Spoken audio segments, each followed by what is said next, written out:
locating the transverse horizontal axis. Once the stylus is in position and close, the process of finding the exact pivot point of the condyle begins. Be sure the patient can slide forward and back on the discluder without interference. With the patient held in retrusion, have the person open and close slightly. The operator does not want an opening beyond 27 millimeters because this is usually where translation starts. The purpose is to position the stylus point accurately so that it does not move when the patient opens and closes. If the position of the stylus is in the wrong place, the point will scribe an arc, as can be seen here in the video. It is a matter of moving the stylus toward the center of the arc until eventually it just pivots around itself. To get the patient in position, it is necessary for the mandible to be held in the most retruded superior position. This is accomplished by having the patient shift forward and back with the operator holding the chin. The patient is then asked to move the mandible up and down in short movements. With these short movements, the operator can then study the stylus movements to see if it's pivoting or if it's scribing an arc.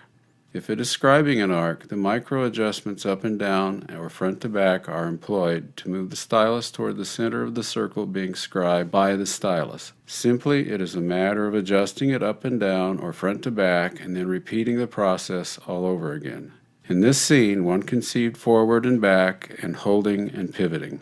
It can be seen that the stylus moves just a little bit, so the operator adjusts the in or out to accomplish a pivot point until finally the stylus spins on its axis. With one side complete, the other side is accomplished in the same way seen here. Please be aware that this location is not centric relation. The hinge axis location serves only to describe the distance on the hinge point to the lower anterior teeth. When the maxillary teeth are related to the tattoo of the hinge axis, one is thus relating the maxillary teeth to that distance as well.